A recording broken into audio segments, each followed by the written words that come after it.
মোহতারাম হাজিরিন, এমনি হবে পৃথিবীতে অসংখ্য গণিত পাহাড় পর্বত রয়েছে। সকল পাহাড় পর্বতের মধ্যে 4টা পাহাড় আল্লাহর কাছে বেশি দামি। যেই পাহাড়ে আমার আল্লাহ কোরআন অবতরণের সূচনা করেছেন, জাবালে নূরের গারে হেরায় আল্লাহ প্রথমবারের মতো কোরআনের ওহী নাজিল করেছেন। এই পাহাড়টা আল্লাহর কাছে সবচাইতে বেশি দামি। কোরআনের ছোঁয়া যেখানে লাগছে সেটাই দামি হয়ে গেছে। মোহতারাম হাজিরিন, মনে রাখবেন, সারা বছরের মধ্যে আল্লাহর কাছে 4টা রাত্রি বেশি ফজিলতপূর্ণ, আল্লাহর কাছে 4টা রাত্রি বেশি দামি।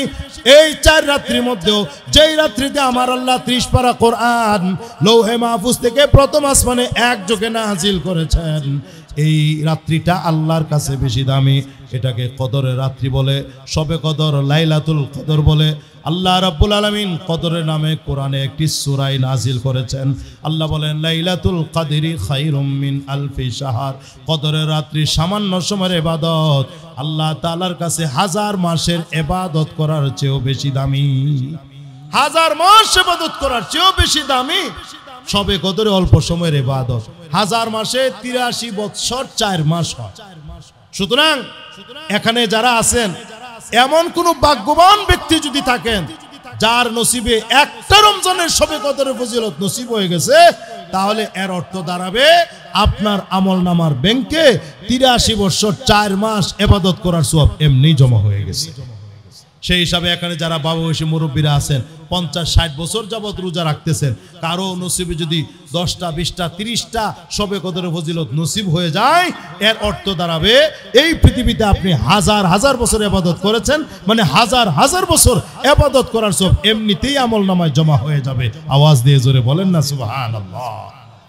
এখন আমি মূল কথাটা বলতেছি, কোরআনের ছোঁয়া যেখানে লাগছে ওইটাই দামি হইছে। আমাদের নবী সর্বশ্রেষ্ঠ নবী কেন? আল্লাহ আমার নবীকে কোরআন দিছে। গারেরা সবচেয়ে দামি কেন? ওখানে আল্লাহ কোরআন নাজিল করছেন। হ্যাঁ, শবে কদর সবচেয়ে বেশি দামি কেন? এই রাত্রিতে আল্লাহ কোরআন নাজিল করছেন। এখন বলেন, যে উম্মত এই শ্রেষ্ঠ রসুল পাইলো, যে উম্মত এই ফজিলতপূর্ণ শবে কদরের রাত্রি পাইলো, যে উম্মত এই শ্রেষ্ঠ কিতাব মহাগ্রন্থ আল কোরআন পাইলো, এই দামি দামি জিনিস যে উম্মতেরা পাইলো, দামি দামি জিনিস পাওয়ার কারণে এই উম্মত দামি হয়ে গেল না বেদামি রয়ে গেল? বলেন না বাবা, দামি না বেদামি? দামি। নবী পাইছে দামি, উম্মত হয়ে গেছে দামি। কোরআন পাইছে দামি, উম্মত হয়ে গেছে দামি। যে ফজিলতের রাত্রি শবে কদর, এটা যেমন ফজিলতপূর্ণ রাত্রি, যে উম্মত এই ফজিলতের রাত্রি পেয়েছে ওই উম্মত হয়ে গেছে দামি। কোরআনও দামি, উম্মত দামি, নবীও দামি, উম্মত দামি। এই কারণে এই উম্মতের দাম বোঝানোর জন্য আল্লাহ নবী হাদিসে বলেছেন, আমার উম্মতিরা দুনিয়াতে আসছে সবার পরে, কিন্তু জান্নাতে যাবে সবার আগে।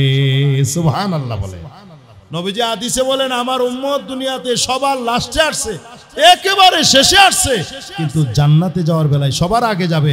নবী রাসূলগণ প্রথমে জান্নাতে যাবেন, নবী রাসূলদের পরে অন্য নবীদের উম্মতিরা কেউ জান্নাতে যাইতে পারবে না। অন্যান্য নবীদের উম্মতিদের আগে আমাদের নবীর উম্মত, এই উম্মতি মুহাম্মদী জান্নাতে যাবে। আওয়াজ দিয়ে জোরে বলেন না সুবহানাল্লাহ। তাই নবী বলেন, আমার উম্মত দুনিয়াতে আসছে সবার পরে, কিন্তু জান্নাতে যাবে সবার আগে। সবার পরে আয়েশা সবার আগে যাবে, এটা কিভাবে হয় বোঝানোর জন্য আমি অনেক সময় ছোট্ট একটা উদাহরণ দেই। সেটা হলো, আমাদের এই দেশ, প্রিয় মাতৃভূমি, জন্মভূমি বাংলাদেশ, নদীমাতৃক দেশ। নদী নালা, খাল বিল সব জায়গায় কম বেশি আছে। দেখবেন খাল বিল নদী নালা পারাপারের জন্য গুদারা থাকে, ছোট্ট ছোট্ট নৌকা থাকে, নৌকার মধ্যে মাঝি থাকে, মাঝি প্যাসেঞ্জার ডাকতে থাকে, ও ভাই আসেন আসেন, 5 টাকা 10 টাকা এইভাবে ডাকতে থাকে। নৌকার ক্যাপাসিটি অনুযায়ী লোকেরা আসতে থাকে, 5 জন 7 জন 10 জন করে আসতে থাকে। সর্বশেষ যেই লোকটা নৌকাতে উঠতে যায়, মাঝি তাকে ডাক দিয়া বলে, ও ভাই আপনি ওঠেন, আপনার পরে যেন আর কেউ না ওঠে। ও ভাই আপনি একটু মাথাটা, নৌকার মাথাটা একটু ঠেলা দিয়ে ওঠেন, একটু ধাক্কা দিয়ে ওঠেন। এমন বলে না? বলে না? নৌকার মাথাটা একটু ঠেলা দিয়ে ওঠেন, কারণ নৌকার মাথাটা মাটির সাথে এমন ভাবে লেগে আছে, যাত্রীরা নৌকাতে আরোহণ করার কারণে বেচারা মাঝি বৈঠা দিয়ে ঠেলা নৌকাটা পানিতে নামাইতে পারে না। এই জন্য বলে নৌকার মাথাটা একটু ঠেলা দিয়ে ওঠেন, একটু ধাক্কা মাইরা ওঠেন। বন্ধুরা আমার, সর্বশেষ প্যাসেঞ্জারটা নৌকার মাথার একটু ঠেলা দিয়া, একটু ধাক্কা দিয়া নৌকার মাথাটার মধ্যেই দাঁড়ায় যায়। চিত্রটা একটু কষ্ট করে চোখের সামনে নিয়ে আসেন, তাইলে বুঝতে সহজ হবে। এখন যেই প্যাসেঞ্জারটা সবার শেষে উঠলো, সে নৌকার মাথাটার মধ্যে দাঁড়ায় রইল। মাঝি বেচারা নৌকাটা ঘোরায়া অপর পারে যখন নিয়ে লাগায়, দেখেন এবার চিন্তা করে দেখেন, যেই লোকটা নৌকাতে ওঠার সময় উঠলো সবার পরে, এখন নামার সময় নামতেছে সবার আগে, ঠিক কিনা? আমার নবী বলেন, আমার উম্মত দুনিয়াতে আসছে সবার পরে, কিন্তু জান্নাতে যাবে সবার আগে। এখন সবার আগে জান্নাতে যাওয়ার জন্য দুইটা জিনিস লাগবে, একটা হলো কোরআন লাগবে, আর একটা হলো নবীকে লাগবে। কোরআনের আদেশ নিষেধ, পালনীয় বিষয়গুলো পালন করতে হবে, বর্জনীয় বিষয়গুলো বর্জন করতে হবে, আর রসুলের সুন্নতকে আঁকড়ে ধরতে হবে। বিদায় হজের ভাষণে আমার আপনার নবী কথাটা বলে গিয়েছেন, স্বর্ণাক্ষরে লিখে রাখার মতো। রসুল বলছেন, তারাকতু ফীকুম আমরাইন লান তাদিল্লু মা তামাসসাকতুম বিহিমা কিতাবাল্লাহি ওয়া সুন্নাত রাসূলি। এ আমার উম্মত, আমি তো আর চিরকাল দুনিয়াতে থাকবো না, তবে দুইটা জিনিস শিখে যাচ্ছি, কিয়ামত পর্যন্ত থাকবে। যদি তোমরা এই দুই জিনিসকে আঁকড়ে ধরতে পারো, তোমরা গুমরাহ হবে না, লাঞ্ছিত হবে না, পথভ্রষ্ট হবে না।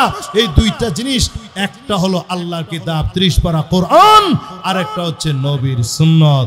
কোরআন এবং সুন্নত, এই দুইটা জিনিসকে যদি তোমরা আঁকড়ে ধরতে পারো, তোমরা পথভ্রষ্ট হবে না, গুমরাহ হবে না, হেদায়েতের উপরে, সিরাতে মুস্তাকিমের উপরে অটল অবিচল থাকতে পারবে। মুহতারাম হাজিরিন, এই জন্য আপনাদের এই মাদ্রাসায় যে কোরআন শিক্ষা দেওয়া হয়, রসুল বলেন, খায়রুকুম মান তাআল্লামাল কোরআন ওয়া আল্লামা। আমরা অনেকে আলেমদেরকে সম্মান করি না, ইমাম খতিবদেরকে মূল্যায়ন করি না, হাফেজদেরকে সম্মান জানাতে পারি না, কিন্তু রসুল করিম সাল্লাল্লাহু আলাইহি ওয়াসাল্লাম আলেম উলামা হাফেজদের সম্মানের কথা ঘোষণা করে দিয়ে গেছেন। হযরত ওসমান রাদিয়াল্লাহু আনহু হাদিস বর্ণনা করে নবীজি বলেন, খায়রুকুম মান তাআল্লামাল কোরআন ওয়া আল্লামা। তোমাদের মধ্যে সর্বশ্রেষ্ঠ হলো তারা যারা নিজেরা কোরআন শিখে এবং অন্যকে শিক্ষা দেয়, নিজেরা কোরআন পড়ে অন্যকে পড়ায়, নিজেরা কোরআন শিখে অন্যদেরকে শিক্ষা দেয়। নবীজি বলেন, এরা উম্মতের মধ্যে সবচেয়ে বেশি দামি। উম্মত তো এমনি দামি, সকল নবীদের উম্মতের মধ্যে উম্মত শ্রেষ্ঠ উম্মত, বেদের উম্মত সবচেয়ে দামি উম্মত। এই উম্মতের মধ্যে কিছু মানুষ আছে যারা ভিআইপি পারসন, এরা সবচেয়ে বেশি দামি, সাধারণ উম্মতিদের চেয়ে এরা বেশি দামি। এরা হলো নবী রাসূলগণের ওয়ারিস। ইন্নামাল উলামা ওয়ারাসাতুল আম্বিয়া। তারা হলো নবী রাসূলগণের ওয়ারিস। নবী রাসূলরা সবচেয়ে বেশি দামি, নবী রাসূলদের পরপরই হাফেজ আলেমরা দামি। কিয়ামতের মুসিবতের দিন আল্লাহ রাব্বুল আলামিন কোরআন ওয়ালাদেরকে ডেকে বলবেন, ইকরা ওয়ারতাকি ওয়ারাতিল কামা কুনতা তুরাতিলু ফিদ দুনিয়া فإن منزلتك عند آخر آية تقرأها।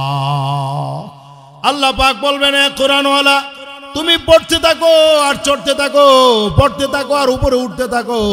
দুনিয়াতে ধীরে ধীরে যেভাবে পড়তেছিলে, তুমি এখনো পড়ো আর উপরের দিকে ওঠো। তোমার পড়া যেখানে শেষ হবে, জান্নাতে ওখানে হবে তোমার ঠিকানা। এই জন্য সবচেয়ে উপরের জান্নাতে নবী রাসূলগণ থাকবেন, সবচেয়ে উপরের ক্লাসের জান্নাতে নবীগণ এবং রাসূলগণ অবস্থান করবেন। নবী রাসূলদের এক ধাপ নিচে, এক সিঁড়ি নিচে, এক তলা নিচে অবস্থান করবেন হাফেজ এবং আলেমরা। সুবহানাল্লাহ বলে, হাফেজ আলেমরা তারা নায়েবে নবী, ওয়ারাসাতুল আম্বিয়া। নবীরা সবচেয়ে উপরের জান্নাতে, আর নায়েবে নবী যারা, ওয়ারাসাতুল আম্বিয়া যারা, এরা একতলা নিচেই অবস্থান করবেন। আবারও বলেন সুবহানাল্লাহ। এক নম্বর, কোরআন ওয়ালারা সেদিন সম্মানিত হবে। দুই নম্বর, যে বাবা মা কোরআনের ইজ্জতের জন্য সন্তানকে হাফেজ বানালো, বন্ধুরা আমার ছেলেকে হাফেজ, মেয়েকে হাফেজা বানালো, আল্লাহ রাব্বুল আলামিন মুসিবতের দিন কোরআনের ইজ্জত এভাবে রাখবেন। ওই কোরআন ওয়ালাদের, হাফেজদের আব্বা আম্মাকে স্বর্ণের চেয়ারে আল্লাহ রাব্বুল আলামিন সম্মানের মুকুট মাথায় পরিয়ে, বাবা মার মাথায় সম্মানের মুকুট পরিয়ে স্বর্ণের চেয়ারে বসায়া দিবেন। নবীজি বলেন, তাদের মাথার মুকুটের আলো সূর্যের আলোর চেয়েও হবে অধিক সুন্দর। বন্ধুরা আমার, দুনিয়ার হাফেজদেরকে এই যে হক্কানি রব্বানি উলামায়ে কেরাম হাফেজদের মাথায় পাগড়ি পরায়া দেন, আর হাফেজদের আব্বা আম্মার মাথায় দুনিয়ার কোনো আলেম পীর মাশায়েখ কোনো বুজুর্গ নয়, স্বয়ং আল্লাহ রাব্বুল আলামিন তার কুদরতি হাত দিয়ে হাফেজের আব্বা আম্মার মাথায় মুকুট পরায় দিবেন। আওয়াজ দিয়ে কোন সুবহানাল্লাহ। 3 নম্বর, এই হাফেজ হওয়ার পিছনে অনেকের অবদান আছে। হাফেজ হওয়ার জন্য অনেকে প্রতিষ্ঠানের জন্য জায়গা দেয়, অনেকে প্রতিষ্ঠান নির্মাণ করে দেয়, অনেকে লজিং খাওয়ায়, অনেকে সময় দেয়, অনেকে পরামর্শ দেয়, অনেকে টাকা পয়সা দিয়ে সহযোগিতা করে। এই কারণে আল্লাহ রাব্বুল আলামিন মুসিবতের দিনে একজন আমলওয়ালা হাফিজ কোরআনকে আল্লাহ ডেকে অথরিটি দিবেন, বলবেন হাফিজ কোরআন তুমি একলা জান্নাতে যাবে। এটা কি করে হয়? আমি তোমাকে অফার দিলাম, আমি তোমাকে অথরিটি দিলাম, পাওয়ার দিলাম। আজকে তুমি এমন 10 জনকে সুপারিশ করে তোমার সঙ্গে জান্নাতে নিয়ে যাও যাদের জন্য জাহান্নাম ওয়াজিব হয়ে গেছে, জাহান্নামের ফয়সালা এসে গেছে, জাহান্নাম ওয়াজিব হয়ে গেছে।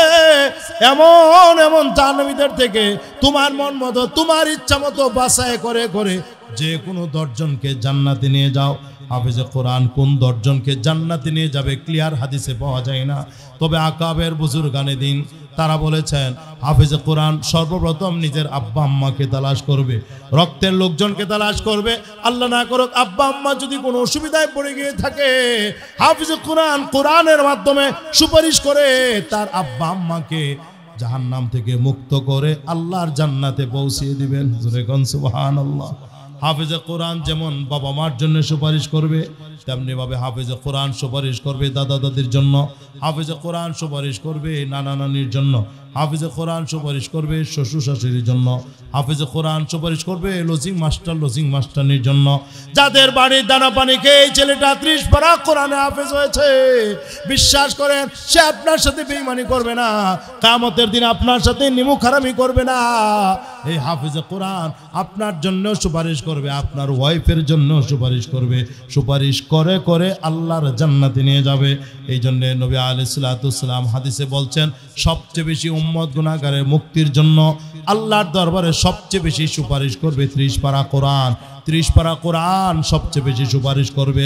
কোনো নবী এত সুপারিশ করতে পারবে না, কোনো আলেম, কোনো ওলি, কোনো বুজুর্গ, কোনো হাফেজ তো বেশি সুপারিশ করতে পারবে না। ওয়ালাদের জন্য যত বেশি সুপারিশ করবে, সবচেয়ে বেশি মানুষের নাজাতের জন্য 30 পারা কোরআন সুপারিশ করবে। জোরে গান সুবহানাল্লাহ। আল্লাহ রাব্বুল আলামিন এই কোরআনকে বিশেষভাবে 4টা বৈশিষ্ট্য দিয়ে দুনিয়াতে প্রেরণ করেছেন। আল্লাহ পাক তেলাওয়াতকৃত আয়াতে বলেন, ইয়া আইয়ুহান নাস قد جاءتكم موعظة من ربكم وشفاء لما في الصدور। আল্লাহ বলেন হে মানব জাতি, নিশ্চয়ই তোমাদের কাছে এসে গেছে ওয়াজ। আল্লাহ বলেন কোরআন হচ্ছে আল্লাহর পক্ষ থেকে ওয়াজ, কোরআন হচ্ছে নসিহত, কোরআন হচ্ছে উপদেশ। উপদেশ দিতে হলে কোরআন থেকে দিতে হবে।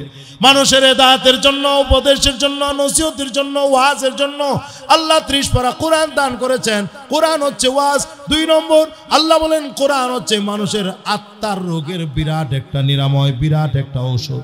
মানুষের দিলের ভিতরে যত খারাপ স্বভাব আছে, প্রাণীদের যে খাসলত আছে, আমি অনেক জায়গায় বলি মানুষের ভিতরে আছে কুকুরের মতো হিংসা, কাকের মতো লোভাতুর নজর, বাঘের মতো হিংস্রতা, সাপের মতো বিষাক্ততা, বেজির মতো সূক্ষ্মকার সুপি, বানরের মতো ইত্রামি, তেলাপোকার মতো গোপনে কাটা, শকুনের মতো সেনদৃষ্টি ইত্যাদি ইত্যাদি প্রাণীদের যে স্বভাব, এই স্বভাবগুলো মানুষের ভিতরে আছে। মানুষের ভিতরে প্রাণীদের খাসলতার স্বভাব থাকার কারণেই এই মানুষগুলো প্রাণীদের কাতারে চলে যায়। বন্ধুরা আমার, ওই মানুষগুলোকে মানুষ বানাবার জন্য, দিলের ভিতরে সবগুলি রোগ দূর করার জন্য, খারাপ স্বভাবগুলি দূর করে আল্লাহওয়ালা বানানোর জন্য আল্লাহ রাব্বুল আলামিন 30 পারা কোরআন দান করেছেন। আল্লাহ বলেন ওয়াশিফা লিমা ফিস সুদূর। এই 30 পারা কোরআন হচ্ছে মানুষের অন্তরের রোগের নিরাময়। মানুষের কলবের ভিতরে যত খারাপ স্বভাব আছে এগুলো দূর করার মেডিসিন হচ্ছে 30 পারা কোরআন। বন্ধুরা আমার, আপনারা জানেন সাহাবায়ে কেরাম রিজওয়ানুল্লাহি তাআলা আলাইহিম আজমাইন, তারা ঈমান ইসলাম কবুল করার আগে, নবীর সোহবতে আসার আগে, কোরআনের ছায়াতলে আসার আগে, যখন তারা বেলাইনে ছিলেন কত কিছু হয়েছে, কিন্তু যখন তারা কালিমা পাঠ করেছেন, ঈমান গ্রহণ করেছেন, নবীর সোহবতে আসছেন, কোরআনের ছায়াতলে আসছেন, তো তারা এমন দামি হয়ে গেছেন আল্লাহ তাদের জন্য জান্নাতের ফয়সালা দিয়ে দিয়েছেন। আল্লাহ বলেন রাদিয়াল্লাহু আনহুম ওয়া রাদওয়ান, আল্লাহ তাদের প্রতি রাজি আর খুশি হয়ে গেছেন, তারাও আল্লাহর প্রতি রাজি খুশি আছেন। জোরে কন্না সুবহানাল্লাহ। এই কারণে মনে রাখবেন প্রত্যেক সাহাবী জান্নাতি, প্রত্যেক সাহাবী জান্নাতি। ঈমানের হালতে রাসূলকে দেখছেন, ঈমানের উপর মৃত্যুবরণ করছেন, কোরআনকে আঁকড়ে ধরেছেন, রাসূলের সুন্নাতকে আঁকড়ে ধরেছেন, তারা ছিলেন সবচেয়ে বেশি দামি।